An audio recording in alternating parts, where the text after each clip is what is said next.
కొట్టేటువంటి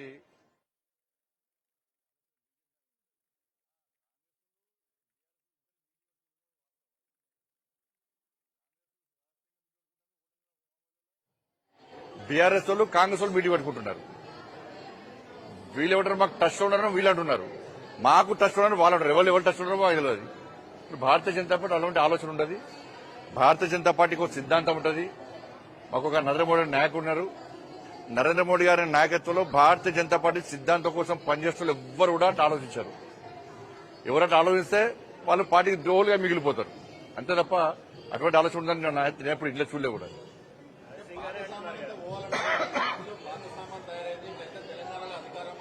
నేను ఇంట్లో మన ఎప్పుడు ఎప్పుడు ఇంట్లో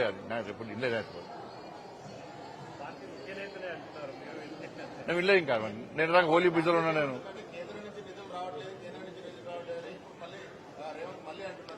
ఇప్పుడు ఆయన ఏమిచ్చిండో చెప్పాలి ఫస్ట్. ఇప్పుడు ఉద్యోగస్తులకు డిఏలు ఇస్తలేవైతే అలా పీఆర్సీది మూల పెడుతుంది. దాంతోపాటు రిటైర్ అయినటువంటి ఉద్యోగస్తులకు కనీసం బెనిఫిట్స్ ఇప్పటివరకు ఇస్తలేరైతుంది. ఆరోగ్యశ్రీ పైసలు ఇస్తలేరైతుంది. Fee reimbursement ఇస్తలేరైతుంది. ఇవాళ కొత్త ఉద్యోగాలు ఇవ్వమంటే ఉద్యోగాలు నోటిఫికేషన్ అవి ఇస్తలేరైతుంది. మీరు ఏమి ఇస్తున్నారు? గ్రామ పంచాయతీలకు నిధులు ఇస్తలేరా? కార్పొరేషన్ నిధులు ఇస్తలేరు. ఇప్పుడు ఇక్కడ స్మార్ట్ సిటీ ఇప్పుడు మేయర్ గారు చెప్పారు. స్మార్ట్ సిటీకి ఇలా రాష్ట్ర ప్రభుత్వం స్మార్ట్ సిటీ మారుస్తూనే పోతుంది. 30 కోట్లు రావాలి రాష్ట్ర ప్రభుత్వం. 30 కోట్లు ఇస్తే మన కేంద్రం 30 కోట్లు ఇస్తుంది. ఇప్పటికి అతిగతి లేవు అవి.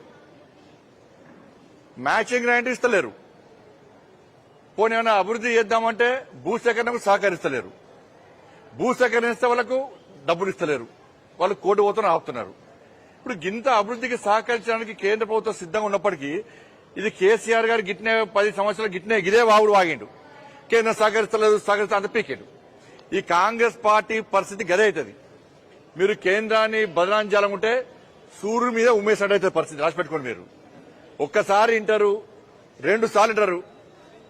పారిందే పాట అన్నట్టు మీరు అదే వాడుకుంటూ పోతే ప్రజలు అదే ప్రశ్నిస్తున్నారు. సరే కేంద్రం ఇచ్చేది ఇస్తున్నది, మీరేమి ఇస్తున్నారు చెప్పని ప్రజలు అడుగుతున్నారు. ఇవాళ ఎమ్మెల్సీ ఎన్నికల్లో గదే అడిగిన ప్రజలు. ఎమ్మెల్సీ ఎన్నికల్లో కాంగ్రెస్ పార్టీ గిదే బదనాం చేసింది కదా, గిట్లనే బదనాం చేసింది. కేంద్రం ఏమిస్తలేదు, మీరేమిస్తున్నారో చెప్పంటున్నాం మేము. ప్రజలు అడుగుతున్నాం, మేము కాదు ప్రజలు అడుగుతున్నారు. మీరేమిస్తున్నారు? ఇవాళ 6 గ్యారెంటీలు 2,500 రూపాయలు మహిళలకు ఇచ్చినరా చెప్పుడు. దాని మీద ఇది కేంద్రానికి ఇచ్చిరా మీరేమన్నా హామీ? మేనిఫెస్టో వచ్చేటప్పుడు కేంద్రం ఇస్తామని చెప్పారా మీరేమన్నా? 4,000 రూపాయలు ఆసరా పెన్షన్ ఇస్తున్నారు. కేంద్రం అడిగి ఇచ్చిరా? ఎందుకు ఇస్తారు? మరి మీకు ఇబ్బంది అయింది. 4,000 రూపాయలు నిరుద్యోగులు ఇస్తున్నారు. 15,000 ఇప్పుడు 60,000 ఇవ్వాలి. ఇది కేంద్రం ఇస్తారా మీరు? 12,000 రూపాయలు రైతు కూలీలకు ఇస్తున్నారు. కేంద్రం అడిగే ఇస్తున్నారా?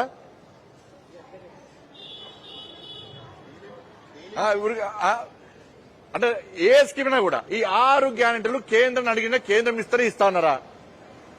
ఇది చెప్పండి. దాన్ని చెప్పండి. ఎందుకు ఇస్తారు? మీకు అన్నీ అడ్డంకి లేదు. దాని మీద మాట్లాడు ఫస్ట్. దాని మీద మాట్లాడక కావాలనే ఇలా ఏం రాజకీయాలు నడుస్తారని చెప్పి ఢిల్లీ ఓడు, మంత్రులను కలిసుడు, బంధనం చేసుడు. మీరు టైం ఇవ్వండి, మేము వస్తాం. 6 గ్యారెంటీల మీద చర్చ జరిగే దమ్ముంది. అయ్యాలా అఖిలపక్షం ఏర్పడేయండి. 6 గ్యారెంటీల మీద అసెంబ్లీలో చర్చ జరపండి. అరే రైతులు 7 లక్షల ఎకరా 10 లక్షల ఎకరాల రైతు పంటలు ఎండిపోతే దాని గురించి అసలు చర్చ జరగదు. నీళ్లున్నాయి కానీ నీళ్లు కూడా వాడుకునేటువంటి ప్రణాళిక రాష్ట్ర ప్రభుత్వం దగ్గర లేదు. గదే బీఆర్ఎస్ లో ఉన్నటువంటి అధికారులు పెట్టుకున్నాను. మీ సంఘాలు పెట్టుకున్నారు. వాళ్ళు మీకు ఎందుకు సహకరిస్తారు? ఆజమాయిషీ లేదు. 10 లక్షల ఎకరాలు ఎండిపోయింది అలా పంటలు. ఇంక ఎండాకాలం స్టార్ట్ అవ్వాలి. రైతుల భవిష్యత్తు ఏంది? వాళ్ళ మళ్ళీ ఏమంటారు? సన్నబోట్లు వేయాలి అంటారు, లేకుంటే పత్తి వేద్దంటారు, లేకుంటే వరి వేద్దంటారు. ఇవే మనకు కొన్ని సాకులు చెప్తారు, టైం పాస్ చేస్తారు. చర్చ ఇలా బర్నింగ్ ఇష్యూ రైతులది. దాని మీద చర్చ జరగాలి. 10 లక్షల ఎకరాలు ఎండిపోయింది వాస్తవమా కాదా? రాష్ట్ర ప్రభుత్వం ఏం చేస్తుంది? వాళ్ళ ప్రణాళిక ఏంది? అది కూడా కేంద్రం వచ్చి నీళ్లు నరేంద్ర మోడీ వచ్చి తట్టపార బట్టి తా నీళ్ళు అవ్వాలి కావచ్చు. కేంద్ర ప్రభుత్వం నీళ్ళు ఇస్తలేదంటారా? దాన్ని కూడా మరి అలా చర్చించాల్సిన అంశాలు చర్చించకుండా ఇవాళ ఏమైంది? కాంగ్రెస్ పార్టీ బీఆర్ఎస్ ఒకటే. ఇలా బీఆర్ఎస్ పార్టీ కొట్టాడే అవకాశం కాంగ్రెస్ పార్టీ ఇచ్చింది. ఎందుకంటే బీజేపీ మొన్న 2 ఎమ్మెల్సీ ఎన్నికలకు గెలిచింది. బలపడుతున్నది బీజేపీ. ఇక్కడ స్థానిక సంస్థల ఎన్నికలు వస్తే కాంగ్రెస్ బీఆర్ఎస్ అడ్రస్ కూడా అవుతుంది, మళ్ళీ బీజేపీకి అవకాశాలు ఉన్నాయి. కాబట్టి బీజేపీని అనదొక్కాలంటే బీఆర్ఎస్ ను లేపాలంటే ఏం చేయాలి? ఎంత లేపినా జాకి వాటిని లేపినా లేస్తారు. బీఆర్ఎస్ ఏం చేస్తుంది? ఇవాళ సస్పెండ్ చేశారు. సస్పెండ్ చేస్తే మళ్ళీ బీఆర్ఎస్ లేస్తలేదు. అది అటు ఇటు కాలం వచ్చే సంస్థలు ఏమంటే ఏం చేస్తాడు? ఇప్పుడు బీఆర్ఎస్ లేస్తలేదు. నేను అదే చెప్తున్నాను, అవకాశం బీఆర్ఎస్ పార్టీకి కాంగ్రెస్ పార్టీ ఇచ్చింది. ఏంటంటే బీఆర్ఎస్ ను పెంచాలి, బీజేపీని తగ్గియాలి. ఇది ఒక ప్లాన్ అంతా కూడా. ఇదంతా ప్లాన్ ప్రకారము కాంగ్రెస్ బీఆర్ఎస్ కలిసి ఆడుతున్న నాటకమే అసెంబ్లీలో. జగన్ నాటకం లేకుండా పెద్దది. కానీ బీఆర్ఎస్ పార్టీ ఎంత చేసినా బీఆర్ఎస్ పార్టీకి ప్రజల నుంచి మద్దతు వస్తలేదు. కాంగ్రెస్ పార్టీలో ప్రజల పట్ల పూర్తి వ్యతిరేకత ఉంది. మన ఎమ్మెల్సీ ఎన్నికలే ఉదాహరణ. కాబట్టి ఇలా శక్తివంతంగా తయారైంది ఏది? భారతీయ జనతా పార్టీ.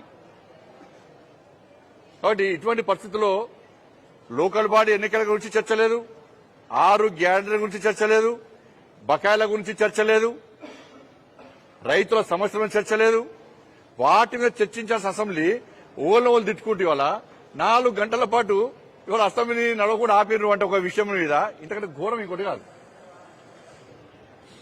కానీ బీఆర్ఎస్ కాంగ్రెస్ కలిసి ఆడుతున్న నాటకాలు ఇవి కూడా రెండు ఒకటే. మొన్న ఎమ్మెల్సీ ఎన్నికలు కూడా బీఆర్ఎస్ కాంగ్రెస్ పార్టీ సపోర్ట్ చేయడానికి బీఆర్ఎస్ పార్టీ పోటీ చేయలేదు. బీఆర్ఎస్ పార్టీ ప్రత్యక్షంగా పరోక్షంగా కాంగ్రెస్ పార్టీ సపోర్ట్ చేసింది. ప్రభుత్వ వ్యతిరేకత ఓటు చించడానికి ఇలా వేరే అభ్యర్థికి సపోర్ట్ చేసింది, ఫండింగ్ కూడా చేసింది. కాంగ్రెస్ పార్టీ ఏం చేసింది? టీచర్స్ ఎమ్మెల్సీలో మాకు పోటీ ఉన్నటువంటి వ్యక్తులకు ఫండింగ్ చేసింది. ఇవాళ ఇదంతా డ్రామా అంతా కూడా. మళ్ళీ బయట మాత్రం వాళ్ళు ఒకటే, కానీ బయటకు పోతే మళ్ళీ బీజేపీ బీఆర్ఎస్ కూడా కాంగ్రెస్ వాళ్ళు అంటారు, కాంగ్రెస్ బీజేపీ ఒకటని బీఆర్ఎస్ వాళ్ళు అంటారు. ఎంత డ్రామా ఇదంతా కూడా. దీన్ని ప్రజలు గమనిస్తున్నారు. ఇవాళ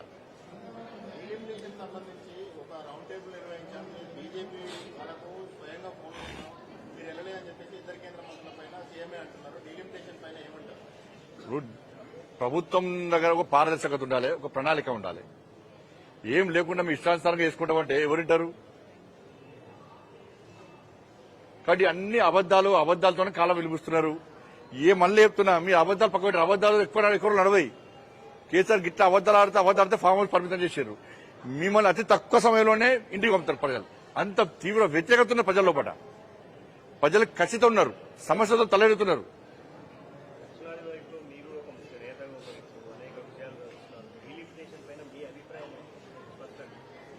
మేము మాకు ఆలోచన పారదర్శకంగా చేస్తాం. మేము దాని ఇబ్బంది వేరే ఉద్దేశం లేదు. వీళ్ళకి అనుకూలంగా వాళ్ళకి అనుకూలంగా, ఒక వర్గానికి అనుకూలంగా, ఒక వ్యతిరేకంగా సీట్లు పెంచాలి తగ్గించాలి అన్నిటి మీద కూడా ఇలా ప్రభుత్వం మీకు ఒక నిర్ణయానికి రాలే. కేంద్ర ప్రభుత్వం ఒక నిర్ణయాన్ని ప్రకటించలే. ఇంకా ప్రకటించక ముందే వాళ్ళే దక్షిణానికి వ్యతిరేకం అని చెప్పి వాళ్ళ ఎన్నికల ఇన్నో ఎందుకు గుర్తురాలి వీళ్ళకు? వాళ్ళ కేంద్ర ప్రభుత్వం ఒక ప్రణాళికను రూపొందించి మీకు బహిర్గతం చేస్తే దాని మీద చర్చించాలి. ఇలా తమిళనాడులో మీటింగ్ పెడితే తమిళనాడు ఇలా స్టాలిన్ గారు చెప్పాలి.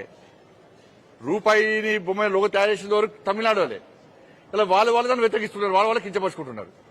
అంటే వాళ్ళకి కావాల్సింది భారతీయ జనతా పార్టీని అబాస్పాలు చేయాలి, భారతీయ జనతా పార్టీని వ్యతిరేకించాలి. ఇవాళ తమిళనాడులో ఆ పార్టీకి వ్యతిరేకత స్టార్ట్ అయింది, ఇక్కడ కాంగ్రెస్ పార్టీ వ్యతిరేకత స్టార్ట్ అయింది. కర్ణాటకలో కాంగ్రెస్ పార్టీ ఉంటుందా పోతానికి గ్యారెంటీ లేని పరిస్థితి. కేరళలో మనకు తెలుసు. కాబట్టి మళ్ళా ఉనికిని చాటుకోవడానికి ఒక కొత్త ఎత్తుగడతోని ఇలా రెండు దేశాన్ని విభజించే ప్రయత్నం ఇలా ఈ పార్టీలు చేస్తున్నాయి. వాళ్ళ పాచికలు పారవు. ప్రజలకు అన్ని విషయాలు తెలుసు. నరేంద్ర మోడీ గారి మీద నమ్మకం ఉంది, ఆ విశ్వాసం ఉంది. కాబట్టి ఇలా భారతీయ జనతా పార్టీ వైపు నరేంద్ర మోడీ గారు ప్రజలు ఇస్తున్న విషయాన్ని గుర్తించాలి. ఎప్పటికైనా కూడా వీళ్ళు పిలిస్తే వాళ్ళు ఓడు, వాళ్ళు పిలిస్తే వీళ్ళు ఓడు. ఇలా సమస్యలు చర్చించండి. ఇవాళ ఈ రాష్ట్రంలో అమలేటి ఎవరు కేంద్ర ప్రభుత్వం తప్ప ఏమైనా అమలు. ఇప్పుడు కార్యక్రమం అయింది. మాతృవందన యోజన పేరుతోని 5,000 రూపాయలు ఇస్తున్నాం 3 ఇన్స్టాల్మెంట్ పెడుతుంది. రాష్ట్రం ఏమిస్తుంది? ఇవాళ 2,500 రూపాయలు ఇవ్వండి, ఇస్తలేదు వరకు. తులం బంగారం ఇస్తాను ఇవ్వలే, స్కూటీ కొనిస్తాను కొడి ఇవ్వలే. ఇలా సైకిల్ ఇస్తున్నాం. ఇవాళ కిషోరీ శక్తి పేరు మీద 11 సంవత్సరాలు 18 సంవత్సరాల పిల్లలకి ఉచిత విద్యా వైద్యం అందిస్తున్నాం. ఇవాళ పుట్టబోయే పిల్లలకు, పుట్టిన పిల్లలకు, ప్రెగ్నెన్సీ లేడీస్ అందరికీ, గర్భిణీలకు కూడా టీకాలు ఇస్తున్నాం. ఆడపిల్లలు పుడితే జన్మోత్సవ పేరుతో ఉత్సవాలు చేస్తున్నాం. సెల్ఫీ విత్ డాటర్ పేరుతోని ఇలా మేము ప్రోత్సహించే ప్రయత్నం చేస్తున్నాం. వాళ్ళ వ్యంగ్యంగా చేస్తారో హేళన చేస్తారో కఠినమైన చర్యలు తీసుకోవడానికి కొత్త చట్టాలు తీసుకొచ్చినాం. చేయాల్సింది గివి లేనిపోని తీసుకొచ్చి సమస్యలు సృష్టించి వాడికి మేమే చేస్తామంటే అది ప్రజలు హర్షించదు. మీరు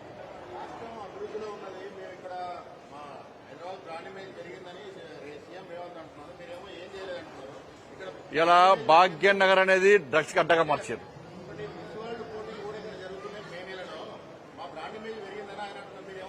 ఇలా మిస్ వరల్డ్ పోటీలు నిర్వహించి తబ్లిగే జమాది ఉత్సవాలు నిర్వహించి దానికి అంటే ఇతర దేశాలు నిషేధించిన సంస్థలు తీసుకొచ్చిన మీటింగ్లు పెట్టించి వాళ్ళకి సపరేట్ రోడ్లు వేయించి వాళ్ళకి ట్యాంకర్లు ఇచ్చి వాళ్ళకి భోజనాలు పెట్టి వాళ్ళకి 2.5 కోట్ల రూపాయలు ఇచ్చి వీటిని ప్రోత్సహిస్తే బ్రాండ్ ఇమేజ్ దొరుకుతుందా? ఇవాళ అన్ని చాలా కాలేజీల ఉందంటే ఇలా కాలేజీలో చదివించాలంటే తల్లిదండ్రులు భయపడే పరిస్థితి ఇవాళ తెలంగాణ రాష్ట్రంలో వచ్చింది. డ్రగ్స్ గంజాయి విచ్చల విడి అమ్ముతున్నారు. ఇవాళ చిన్న పిల్లలు కూడా బానిసలు తయారు చేస్తున్నారు. చిన్న పిల్లలతో దందా చేస్తున్నారు. దీనికి ఎవరు రాజకీయ నాయకులు అన్నదండలతోనే. ఏమైంది డ్రగ్స్ కేసు? ఏమైంది డ్రగ్స్ కేసు మీద రాష్ట్ర ప్రభుత్వం వ్యవహారాలు ఏంది? రాష్ట్ర ప్రభుత్వం వ్యవహారాలు ఏంది? ఆలోచన ఏంది? ఏమైంది డ్రగ్స్ కేసు? మీరు చేయరా? ఇలా చేయడానికి మేము సిద్ధం. సిబిఐకి మేము పట్టుకొస్తాం. అక్కడ కేసీఆర్ బిడ్డ లోపడలేదు. ఏ చూపెట్టినాగా మేము.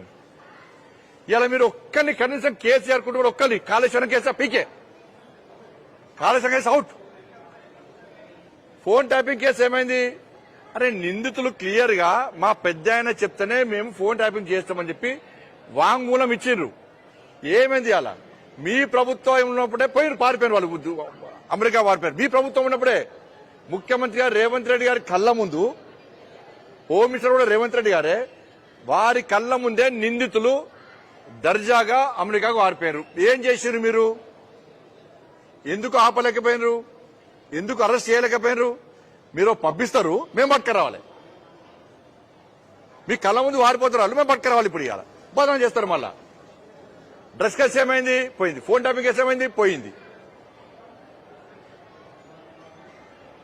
ఫామ్ హౌస్ కేసు ఏమైంది? అది పోయింది. ఈ ఫార్ములా కార్ కేసు ఏమైంది? అది పోయింది. ఏమైంది? అలా ఎన్ని కేసుల మీద? కానీ ఈ కేసుల మీద ఎందుకు చర్చిస్తలేదు అసెంబ్లీ? గిన్ని కేసులుంటే కేసీఆర్ కుటుంబం మీద, కేసీఆర్ కుటుంబం టచ్ చేసే దమ్ము లేదు వీళ్ళకు. గిన్ని కేసులా? ఒక్క కేసు కాదు, 2 కాదు, 5-6 కేసుల మీద ఇప్పటికీ విచారణ జరిగింది. నివేదికలు వచ్చినాయి. రేపటి చేస్తాం, మా పరిస్థితి ఇగో చూడు అని చెప్పన్నారు. కథ అన్ని మర్చిపోయినాయిగా. కథ ఢిల్లీ పోయి కలిసి ఉంటారు, వీళ్ళు కలిసికొట్టారంటే యాక్టింగ్ చేస్తారు బీజేపీ వ్యతిరేకంగా. విద్యుత్ కొనుగోలు కమిషన్ రిపోర్ట్ వచ్చింది. ఏమైంది మరి? ఏమైంది? కనీసం కేసీఆర్ ఒక్కసారి వెళ్ళాక ఆ కమిషన్ రిపోర్టు ఎంక్వైరీ అప్పుడు కనీసం కేసీఆర్ అనే వ్యక్తిని పిలిచి కనీసం నోటీస్ ఇయ్యలే, ఆయన పిలిచి విచారణ జరపలే. ఫోన్ ట్యాపింగ్ కేసులో కేసీఆర్ అని చెప్పి వాళ్ళు వాంగ్మూలం ఇచ్చారు. మరి కేసీఆర్ నోటీస్ ఇచ్చారు ఏమన్నా? ఒక నోటీస్ విచారణ పిలిచారు ఏమన్నా? డ్రగ్స్ కేసులో కేసీఆర్ కొడుకు మీరే అన్నారు, మంత్రులు అన్నారు, ముఖ్యమంత్రి అన్నారు. నోటీస్ ఇచ్చారా కనీసం? అరే ఒక్క నోటీసు, ఒక్క విచారణ పిలుస్తలేరు. ఇంత ఘోరమా? Compromise politics. ఇచ్చి పుచ్చుకునే ధరలో కాంగ్రెస్ బీఆర్ఎస్ పార్టీ వ్యవహరిస్తున్నారు. ఇప్పుడు వీళ్ళ పరిస్థితి ఏంటంటే కాంగ్రెస్ పార్టీలో హైదరాబాద్ భూములు అమ్మాలే, 40,000 కోట్లు మళ్ళీ కొత్త ఏరియా ఉన్నది, ఏరియాలో భూములు అమ్ముతుండటం వల్ల సెంట్రల్ యూనివర్సిటీ దానికి సంబంధించిన మొత్తం భూములు అమ్మి ఇవాళ జీతాలు ఇవ్వాలి. మళ్ళీ ఇవాళ అబద్దాలతోని కేంద్రాన్ని బదనాం చేసి ఇవాళ కాలం గడుపుకోవడానికి, టైంపాస్ చేయడానికి కాంగ్రెస్ పడుస్తున్నది. ప్రజలు గమనిస్తున్నారు. గ్రామాల్లో సంక్షేమ పథకాలు ఎవరు చేస్తున్న వాళ్ళకి తెలుసు. గ్రామాల్లో నిధులు ఎవరు చేస్తున్న వాళ్ళకి తెలుసు. మున్సిపాలిటీ కార్పొరేషన్ నిధులు ఎవరు చేస్తున్నాయో తెలుసు. ఈ కాంగ్రెస్ పార్టీ ప్రభుత్వం వచ్చిన 15 నెలలు ఒక్క పైసా ఇయ్యాలనే విషయం ప్రజలు గుర్తించారు, గమనించారు. ఇచ్చిన 6 గ్యారెంటీలు అమలు చేస్తున్న విషయం ప్రజలకు తెలుసు. టైంపాస్ చేస్తున్న విషయాన్ని తెలుసు కాబట్టే కాంగ్రెస్ పార్టీ ప్రభుత్వము ఇవాళ అధోగతి పాలేయడానికి సిద్ధంగా ఉందనే విషయం వాస్తవం. ధన్యవాదాలు.